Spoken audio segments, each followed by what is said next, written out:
بسم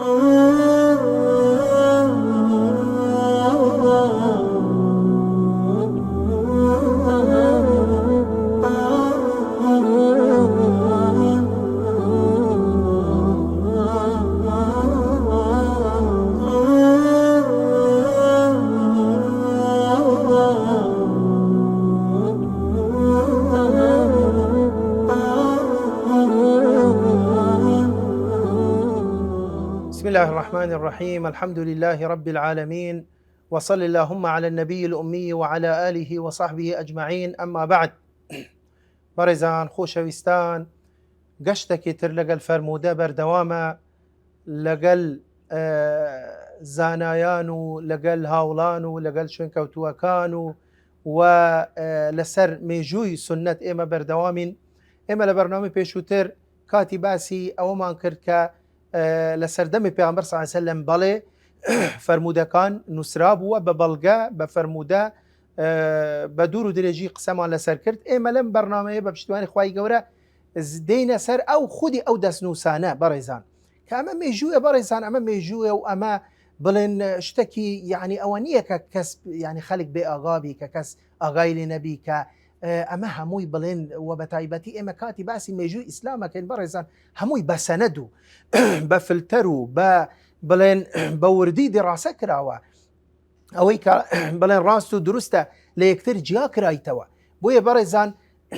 لەم بەرنامەیە هەوڵە دەین طبعاً یعنی ئەمەش زۆر زۆرە، بەڵام ئێمە هەوڵە دەین یعنی بەپێی ئەو کاتەی لە بەردەستمانە ئاماژە بەو یعنی گرنگترین لەو دەستنووسانە و لەو سەحیفانە و لەو کتێبانەی کە لە سەردەمی پێغەمبەر صلی الله علیه و سەلەم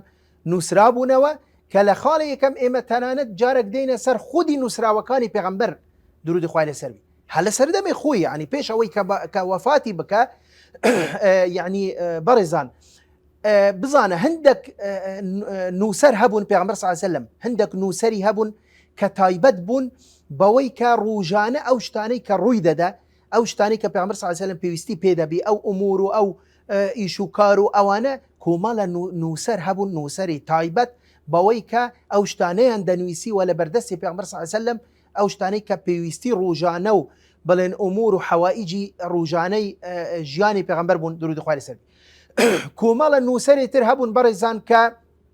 تایبەت بوون بەوەی کە عقدیان دەنویسیوە، ئەو عقدانەی کە عقودی بڵێن کڕین و فروشتن و عقودی ئیش و کار و عمل و ئەوەی لە نێوان خەڵک ئەوەی کە پەیوەندی بە معاملاتی خەڵکەوە هەیە یان مدایەنات ئەوەی کە یەکێک ئەوەندە پارە ئەوەندە شتە ئەوەندە مثلەن بیزاعەیە دایتە فلان کەس بۆ ئەوەی تەوسیق بکرێ بۆ ئەوەی بنووسرێتەوە. کۆمەڵە نووسەر هەبوون تایبەت بوون بەوە. کۆمەڵە نووسەری تر هەبوون بەڕێزان تایبەت بوون بەوەی کە بڵێن ئەموال سەدەقات، یعنی بڵێن ئەوەی کە ئەو پارەی کە لەبوو زەکات و لەبوو سەدەقە و لەبوو ئەوە کو دەکراوە، ئەوەی کە خەڵک ئەو پارەی دەینە بۆ ئەوی بدرێت بە فەقیر و هەژار بۆ ئەوی تەوزیع بکرێ، یعنی کۆمەڵە نووسەر هەبوون تایبەت بوون بە نوویسینەوەی چی ئەموال سەدەقات. کۆمەڵە نووسەری تر هەبوون تایبەت بوون بەوەی کە تەقدیری ئەو بەرهەمی قەسپ و خورما و بڵێن ئەوانەی کە لەو کاتە مەسەلەن کە لە باخ و بیستانی خۆیانیاندا ئەوە دەکرد، تایبەت بوون بەوەی کە چ بکەن کە بێن کە پێدەگوترێ خەرس الحیجاز، یعنی تەقدیریان دەکرد ئایا بەرهەمی ئەم ساڵ چەندە و چەند نییە و بە چەند باشە و بە چەند، یعنی ئەوانەی کە تایبەت بوون بە بەرهەمی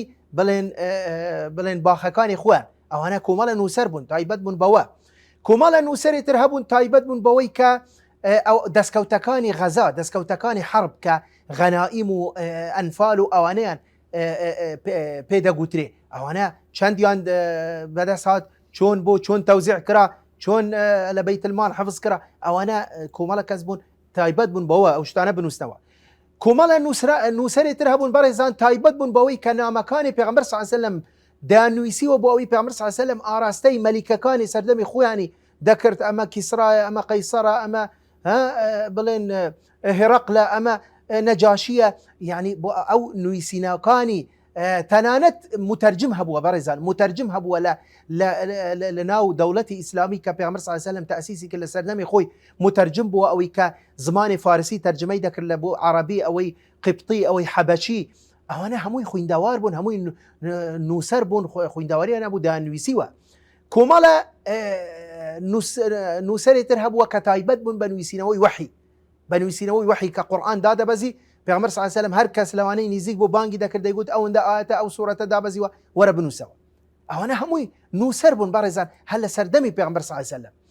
بۆیە تەنانەت ئەوانەی کە دانویسی و ژمارەیان ئەوەندە زۆر بووە، یعنی یەکێ وەکو ئیمامی عومەری کوڕی خەتاب لە حەدیثە کە ئەبوو داود دەجێردەوە دەفەرمێت لا يملين في مصاحفنا إلا غلمان من قريش وثقيف. دەفەرمێت من ڕێگا نادەم بەغەیری گەنجەکانی قڕەیش و ثەقیف، یعنی قەبائیلی عەرەب بوون کە تەنیا ئەوانە بووان هەیە قورئان بنووسنەوە، چونکە متمانی زیاتر کەواتە ئەمە بەڵگەیە لەسەرەوە کە خەڵکێکی زۆر هەبووە کە خوێندەواری هەبووە دەیتوانی بنووسەوە، بەڵام ئیمامی عومەر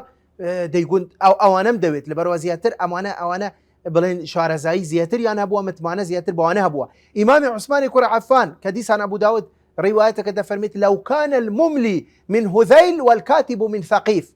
دەڵێ وڵا خۆ مملی ئەو کەسەیە کە بیخوێنتەوە، کاتبیش ئەوەی کە دەینویستەوە. دەڵێ وڵی من پێم باشە ئەوەی مملیە ئەوەی کە دەخوێنتەوە قورئانی پیرۆز با لە هوذیل بی، ئەوەی کە دەنووستەوە با لە ثەقیف بی، بۆ ئەوەی ئەو کەمترین هەڵە دەکەن. ئەوان زۆر زیاتر بلیمەت بوون لە نووسینەوە، خەتیان لەوانەیە خۆشتر بی، جوانتر بی إلى آخره. کەواتە بوویە لێرە بەڕێزان، یعنی ئەدی ئەمە بەڵگەنیە لەسەرەوە کە خەڵکێکی زۆر هەبووە کە دەیان نووسیوە و بە نووسراوەیی یان نووسینەوەیان هەبووە. خۆ ئەگەر وانە بووە خۆ ئیمامی عومەر و ئیمامی عوسمان مەمنون دەبوون هەر کەسێک ئەوەی کە بەلکو لەوانەیە دەگەڕان دەسووران بەس کەسێک بدوزنەوە بۆ ئەوەی کە خوێندەواری هەبی، بەڵام وانە بەو شێوازانیە وەکو وێنا دەکرێت، بەلکو خەڵکێکی بەڵێ خەڵکی ئومی زۆر بووە، نەخوێندەواریش هەبووە لە هەموو قەومەک و لە هەموو قەبیلەیەک و لە هەموو وڵاتێک و لە هەموو سەردەمەک و لە هەموو شوێنێک خەڵکی نەخوێندەوار هەر هەیە و خەڵکی خوێندەوار و مثەقەف و ڕۆشنبیر و ئەوەش هەر هەیە. ئەگەر باسی ئەو کتێبانە بکەین کە خودی پێغەمبەر صلی الله علیه و سلم لە سەردەمی خۆی نووسیتەوە یان نووسرایتەوە و ئاماژەی پێکردووە، بۆ نمونە کتابی پێغەمبەر درود خوای لەسەر بی لە بۆ ئەهلی حەزڕەمەوت لە یەمەن کە پێغەمبەر صلی الله علیه و سلم کتابێکی تەسلیمی وائیلی کوڕی حوجری کرد کە کاتی کە کردیە والی لەسەر حەزڕەمەوت بۆ ئەوەی گوتی ئەم کتابە هەموو ڕێنمایی و فەرمانەکان و فەرمودەکان و هەمووی تێدایە، ئەتوو دوای ئیشی پێ بکە کاتی کە دەبیە والی کە حکمەکەی لە حەزڕەمەوت. ودفرمون لو كتابة كان فيه أركان الإسلام وتعاليمه وفريضة الزكاة وحد الزنا والخمر. أو أنا هموي لنا أو كتابة هابون كلا سردمي بيغمبر صلى الله عليه وسلم كاتي كوائري كور حجر دنيري لبويا أم كتابي تدستي كتاب النبي صلى الله عليه وسلم لأهل اليمن كتابة كداية عمري كوري حزم كمشهورة بصحيفي عمري كوري حزم كاتي كناردي لبو يمن أم كتابي داية كدفرمون كان فيه الفرائض والسنن والديات وغيرها وأم صحيفة مشهور بصحيفي عمري كوري حزم برزان دستوري مدينة دستوري مدينة كاتي كبيعمر صلى الله عليه وسلم كوشك لقال هاولاني خوي بو مدينة دواي أو كدستورك دادن إدي أو دستور أدي هموي بندنية أدي أو هموي بنسراويني أدي ننسرابو ولا سردمة أدي أو هموشي سنتنية أدي أو هموي فرمودانية ك أو دستورها شيء أوي بيوندي با ريك خستني يعني قبائلي مسلمانان لنوان خويان دا مسلمانان لقال غير مسلمانان ك لو سردمة لقال سكاني يثرب مدينة ك شون يعني بلن بجين لقال يكتر أوانا همو يتدابوا لو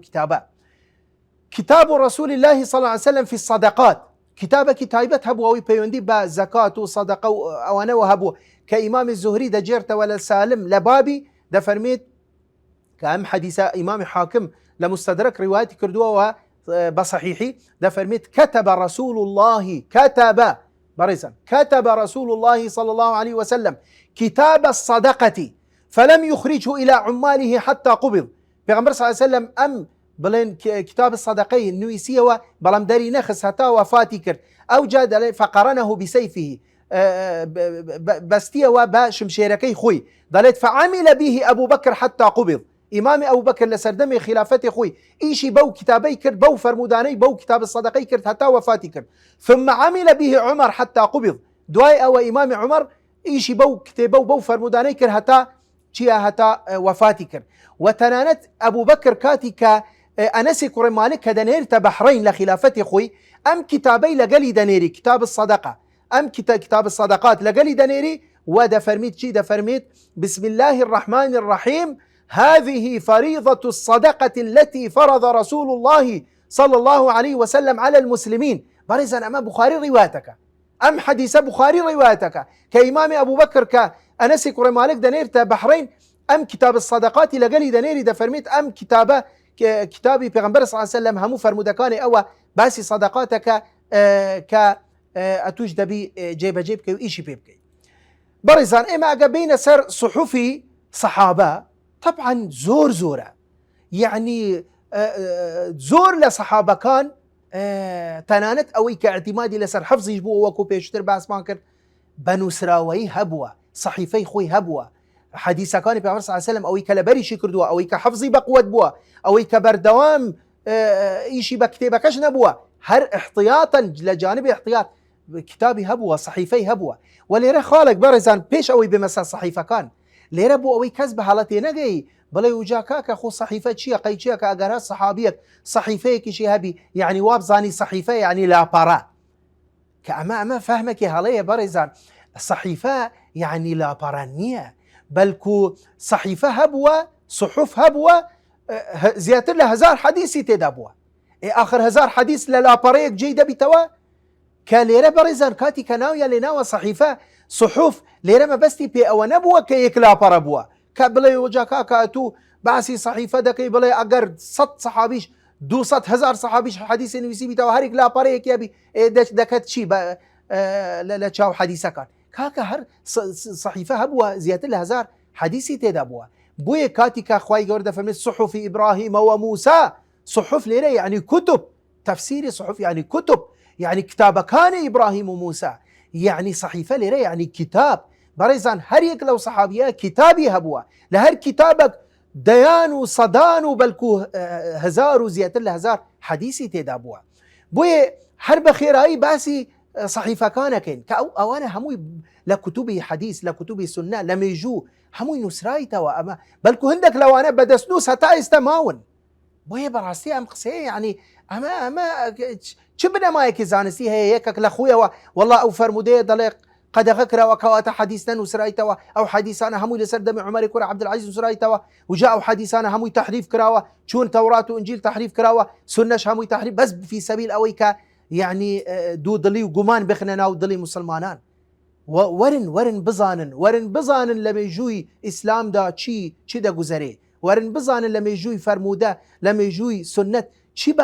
باسی چی دا كري او جا ها ضلنيايك بود درسبي ضلنيايك يقينك بود درسبي براستي لسر اويك ام دينا بشوازك زور جوان وراستو درستو صافي ونقي وباكو خاوين وبيقرت قشتو تدستي ايما براستي بوي ايما حتا بمرين قرزاري اوانين براستي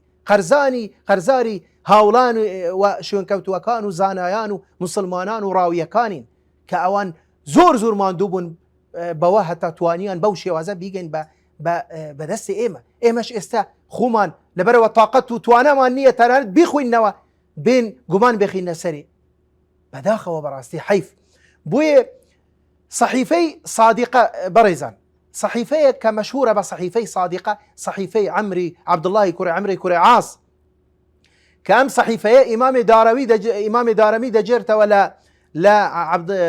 عبد الله كوري عاص ده فرميت طبعا ناوي لناوى صادقة لبروا رازقوها ما لا رازقو لا صادقي ورقرتوها لا رازقوي ورقرتوها كبيغمبر إخوائي درود إخوائي لسلبي ده فرميت فأما الصادقة فصحيفة كتبتها من رسول الله صلى الله عليه وسلم ده فرميت أم صادقة يا أم صحيفة يا أم كتابة يا منو يسيما ولا بيغمبر ودرود إخوائي لسلبي أم صحيفة بارزان أو ندبنا وبانجا أو ده مشهورة للآن أهل حديث للآن زالان حديث يعني كم كتاب هيك باسي ليونكا بوي وكباس معكر أبو هريرة كده فرميت لهمو صحابي بيغمبر صلى الله عليه وسلم من لهمو كزياتر حديثا بيسوله بيغمبر صلى الله عليه وسلم تنيا عبد الله كوري عاص نبي لبروتشكو أو دين ويسي ومن نمدن ويسي وكبخاري روايتك بوي عبد الله كوري عاص جارك ده فرميت مجاهدش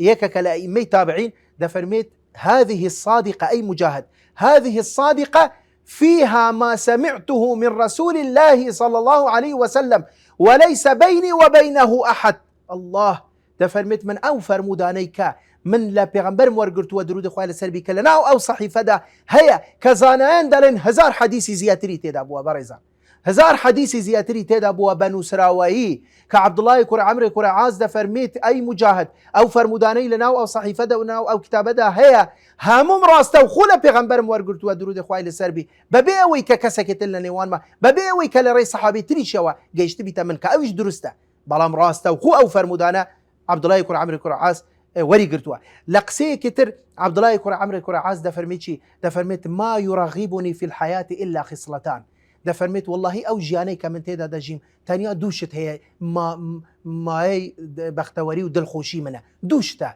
أو دوشتشيا دلت الصادقة والوهطة الصادقة أو كتابية دلت مش جيان بوشيا بس أو صادقية جيم دل خوشي منها او جاء وهطه دلي زاويه بولا طائف وقت اخوي بابي عمري كوري عاص كردبوه صدقه كردبوه خير دلي ام زاويات اللي بروا خير واجر وباداش تكي زوري تيدا بوما وام صادقيه ام كتابيه صحيفي دوان برزان صحيفي علي كوري ابي طالب علي كوري ابي طالب كصحيفي كي هبوا چندين حديثي تيدا بو اواني كبيسيت لبي صلى الله عليه وسلم ك لناو توركيك دا كردبو وبشمشيركي خوي دا شمشيركي خوي بستبو كأبو جحيفة وكو باس ما كرد لبرنامج بيشتر كاتي كبسيارك دلي تشيا لنا أو صحيفة دفرميت شي دفرميت العقل يعني أو أحكام الدية وفكاك الأسير ولا يقتل مسلم بكافر أو كمال فرمودانا لنا أو حديثة دهن كأم حديثة شي إمام البخاري روايتك صحيفة سيم برزان صحيفة عبد الله كوري عباس برزان عبد الله كوري عباس لبرا ولا سردمي في عمر صلى الله عليه وسلم 8 كبوها زور بيزوري فرمودكان لري صحابي تري ورقرتوها بلام بلي فرمودش ابو راسته وخوله پیامبري ورقرتوها صلى الله عليه وسلم بلام دليت او اندا فرمودي زور بوا او اندا دسنوس مخطوطي زور بوا دليت بقدر بواري حوشترك حمله بعير بقدر بواري حوشترك او كتاب وصحيفه او اني هبوك فرمودكاني پیامبر صلی الله علیه و سلم تیدا نویسیتوا کله دوای وفات پیامبر صلی الله علیه و سلم دچو لبر درگای صحابه کان دادنیش چاوری دکرت هتا کاتی کدهات ندروا او هم خوله لنا او چاوی ددا او برمالکی دادنا کاتی ک صحابیه کدرچو دی گوت ای امو زای پیامبر صلی الله علیه و سلم چه دک لیرا بو بانگی من النكر بو من النقود من خوم داتم دی گوت نخر من هاتیمه فرمودکانی پیامبر صلی الله علیه و سلم لتور بگرم باوشي وازا فرمودکانی کوی کردوا نویسیتوا برزان وكو ابن سعد طبقات الكبرى بومان دجير توا وكاتي كزور لو حديثانا لأبو رافع ورقري دفرميت يعني ابن عباس دهات لاي أبو رافع صحابية كيف عمر صلى الله عليه وسلم دهات لاي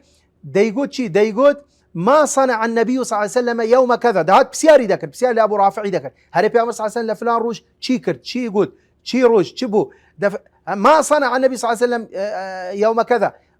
ومع ابن عباس ألواح يكتب فيها ولقال ابن عباس لقال ألواح أوانيك ورقو أواني قلم أواني بدستبو كدينوستوا تنانت سلماي مولاي پیغمبر درود خواه لسر بیانیک لا جاریه کان بو کلا مالي پیغمبر صلی الله عليه وسلم شاهدي بودده ده فرميت رأيت ابن عباس معه ألواح يكتب عليها عن أبي رافع شيئا من فعل رسول الله صلى الله عليه وسلم صحيفي شارم صحيفي سمري كوري جندب امش طبعا صحيفي كي مشهوره بناوبانغا لنيوان فرمودناساني حديث كامش براستي دلين جماريكي زوري حديثي تيدا بولي برا والنسخه كي زور زخم بوا كدليت دايتا كوري خوي سليماني كوري خوي بميرات دايتا كوري خوي وكراكي روايتي كردي او حديثانا لبابي لسمري كوري جندب وأويك ابن سيرين لدر حق أم صحيفة ده فرميت في رسالة سمرة إلى بنيه علم كثير ده فرميت أو نامي أو كتابيك سمرة لبو كراكاني خوي بجيه اشتبو علمك زوري تدايا دون فيها حقوق المهاجرين والأنصار وعرب المدينة أم بابتاني تدابو أو حديثاني كلو موضوعاني تدابو صحيفي بينجم صحيفي جابري كوري عبد الله كأمشي كلا صحيفة كاني بناو بانغو مشهورة صحيفي جابري كوري عبد الله زور بناو بانغا كتنانت يكي وكو إمامي مسلم لصحيحكي خويدا نيزيكي سي حديث لو صحيفي ورقرت وكا لكتاب حج لمناسك الحج ولهموش يان دريشتر لحجة الوداع كإمام مسلم هنايتي لا صحيحكي خويدا صحيفي ششم صحيفي معاذ كري جبل معاذ كري جبل كتابك هبوة صحيفيك هبوة كاتيكا لقل خويدا برد كشو بو يمن كاتيكا تعين كرا بوالي يمن لري بيغمبر ودرود خويا لسربي أم صحيفي ورقرت بوا صحيفي حفتم صحيفي عمري كري حزمي أنصاري كأم صحيفيش أحكام زكاة ديات ميراث وغير أوانشي تيدا بوكاتيكا شو نجران كبو بوالي بيغمبر صلى الله عليه وسلم تعيني كروالي لسر نجران أو صحيفي بيدابو أو يبجتأوي صحيفي هشتم صحيفي سعدي كري عبادة صحيفي سعدي كري عبادة كدليت زياتر أو حديثاني ك بلين يعني دابو بخزانكي دلي أم صحيفية خزانكي أسركي ولري كركي زياتر أو صحيفية بلين روايات كراوة وآماجا بوي كراوة صحيفي نوم صحيفي شمعون بن زيد بن أبي ريحانة الأزدي كمشهورة بأبو ريحانة طبعا أو صحيفية دلي خدي أم أبو ريحانة ده فرميت لقسيكان يا أخوي ده فرميت شي يعني من كاتك حديث دمنويسيوة لسر ورقي بردي نوع قلايك بوا يدارك بوا أو أنا ديارة وشك دكراوة بوا دلي من هولم دا كوم دكردوا زياتر حديثة كاني في عمر صلى الله عليه وسلم كم دمنويسيوة لسر أم ورقية كواتما بلقية لسر وكا دينويسيوة وكو صحيفة دواي خوي بجيهش دوا صحيفي دايم صحيفي محمدي كوري مسلمة أويش طبعا كلا صاري شلو ششي كوشي بلين وفاتي كردوا أم صحيفيش دوزراي توا كبستراب ولقل بلين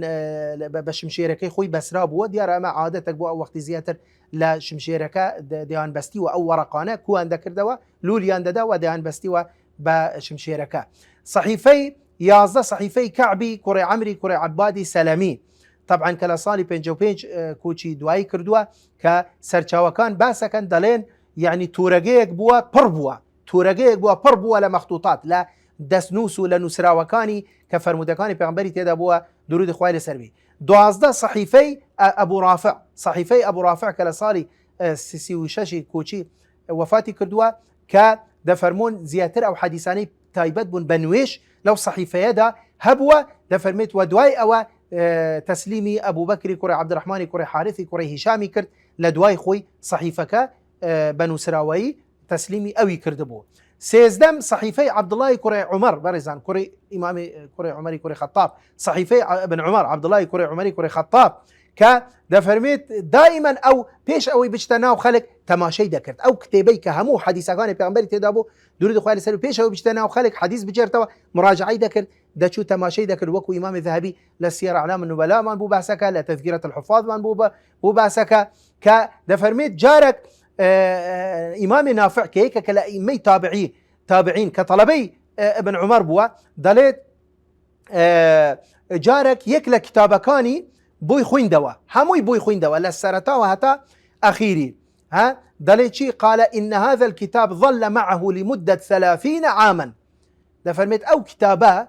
كهمو حديثكاني برانبر ابن عباس خوندية ودليت زيادة 6 صال ام كتابي للايبوا وأما ما روي عنه من عدم الكتابة فيحمل على أنه كان في البداية ثم عدل عن ذلك أما أجر عندك روايات هبن كوالله بن عمرش لسرتا حديث ندن وسوى إخوة كباس ماكر لبر أو سرتا إسلامو بلام دوايا وأما صحيفة كيتي كاكا أما بلغي لسراوكا بلي أوش نويسيتوا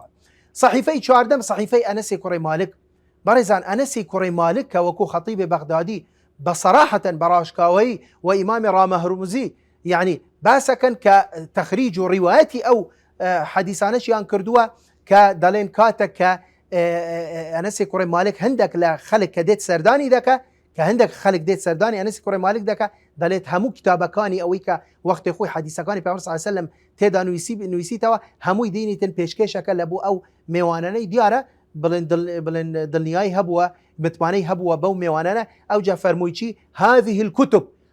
الكتب التي كتبت فيها ما سمعته من النبي صلى الله عليه وسلم وقد أعطيت لكم كل هذه الكتب لدراستها والتمعن فيها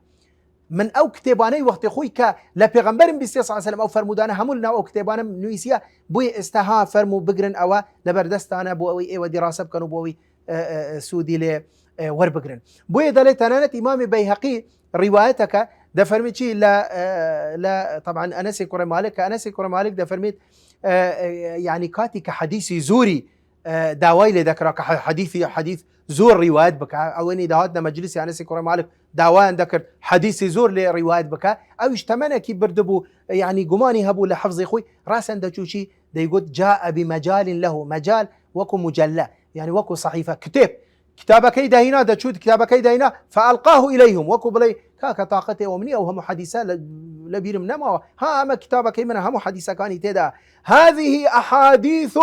سمعتها وكتبتها عن رسول الله صلى الله عليه وسلم فرموها أو حديثانا هموم وقت خوي بيستبوا لبيغمبر صلى الله عليه وسلم وهموشي هموم نويسي توا وها بقرن أما حديثة كان بويا أما براسي أمش صحيفة بله بازدمين صحيفة عبد الله كري أبي أوفاء باشا كإمام بخاري باسك لكتاب جهات لصحيحكي خوي لباب الصبر عند القتال كباسي صحيفة عبد الله كري أبي أوفاء ممودكا وشازدمين صحيفة أبو موسى الأشعري صحيفة أبو موسى بريزان صحيفة أبو موسى الأشعري دكتور أكرم العمري لكتاب بحوث في تاريخ السنة المشرفة للا باردو صدو بستهش هشت باسك دلي أم صحيفة هتا استش ماوا لمكتبي شهيد علي لتركيا هتا استا أم صحيفة ماوا دسنوسك ماوا كصحيفة أبو موسى الأشعري كصحابي بيغمبر صلى الله عليه وسلم إخوي كواتام بلغية لسنوكا لسردمي بيغمبر صلى الله عليه وسلم أم صحيفة يا نسرايتوا بريزان زورن يعني مغيري كرة شعبة هاي بوا فاطمة كتشي بيغمبر درود إخوالي لسربي خاتو عائشة خيزاني بيغمبر صلى الله عليه وسلم أبو بكر الصديق أو قصتكي مشهورة ك بين سطح حديث كاتي كشوك خوي لنا كويلة خفتان خاتو عائشة دفرمت بيم قلت خيرة آزارته أو جا بيانية كي قلت برو أو فرمودانا بينا أو جا قلت بيان ستينا أو جا كبسياري يعني قلت والله من ترسام بك وتدسي كسكينا آمين كواتا بيشترع مش بلقبوا كانوا يسيتوا وكس سوتان دي تشي هل لبر أو هو كاربوا أو كباس ما خو أصلا أجر ممنوع بو أجر حرام بو أجر قدغ بو شون يكي وكو إمام أبو بكر دشي دانوستوا أجر درس نبي شون لسرتوا دشي بين سطح حديث دانوستوا أو جدا دل بيانستين شون أم توانا جورية دكا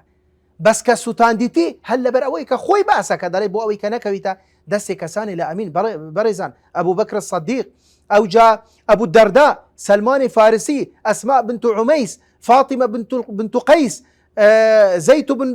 زيد بن ثابت أبو أيوب الأنصاري أبو بكرة الثقفي جابر بن سمرة البراء بن عازب عبد الله بن الزبير رافع بن خديج وغير أوانا برزان أو هم الصحابة أو أنا هميان دسنوسيان هبوا هميان حديثيان يستوى تنانت إمام عمر يكون خطاب حتى يكلق سكاني كذا جيرنا وكذا فرميت قيدوا العلم بالكتاب أجر هرشتك تنويست لدستان نتشي بنوستوى باشا بوي بريزان يعني قسيكي أبو الحسن الندوي لكتاب رجال الفكر والدعوة بوتان باسا كم لكوتاي أو صحيفانا كقسيكي زور جوان دكا ده فرميت إذا اجتمعت هذه الصحف والمجاميع وما احتوت عليه من الأحاديث ده فرميت أجر همو أو صحفانا همو أو كتابانا همو ينكوب كينوا وهمو فرمودا كان خرب كينوا كونت العدد الأكبر من الأحاديث التي جمعت في الجوامع والمسانيد والسنن في القرن الثالث ده فرميت والله زور بيزوري أو حديثاني كلا قرني سيمي كوشي كزياتر كتب سنن ومصنفات لو سردمت ومار كران وتصنيف كران زور بيزوري أو حديثانا دبينين لو سردما نسريت ولا سردمي في عمر صلى الله عليه وسلم وهكذا يتحقق أن المجموع الكبير الأكبر من الأحاديث سبق تدوينه وتسجيله من غير نظام وترتيب في عهد الرسول صلى الله عليه وسلم وفي عهد الصحابة رضي الله عنهم دلي أما بلغيل سلا وكزور بيزوري فرمودا كان بلي همو إنا كسني قوتي همو زور بيزوري فرمودا كان لسردمي في عمر صلى الله عليه وسلم نسراب أو جال سردمي صحابش سي صحفي تابعيش باسا كمكو تايب برنامج كده ينم سي صحف طبعا زورن بلام سي صحف صحيفي همامي كوري منبه كلا أبو هريرة دجيرتوا كمشهورة بصحيفي صحيحة كإمام أحمد كوري حنبل لمستدكي خوي لا يكجي هموي نقل كردوا هموي هنايتي صحيفي همامي كوري منبه كلا أبو هريرة دجيرتوا صحيفي أعرج لأبو هريرة دجيرتوا وصحيفي سيم صحيفي سعيد المقبوري لأبو هريرة دجيرتوا وديان لو أنا صدان صحيفة تريشمان هي هلا سردمي تابعين أو جدواي أو البيوستي بوانا ذكرى أو جا أصلا تدوين وتمار وجمع تصنيف دس بيكرا لو سردمانا ويا بريزان أمي ميجوي إيما بريزان أمي ميجوي إسلام أمي ميجوي سنتي سر ورمان خوشويسمان درو أمي ميجوي فرمودا بوي بابا بدلك زور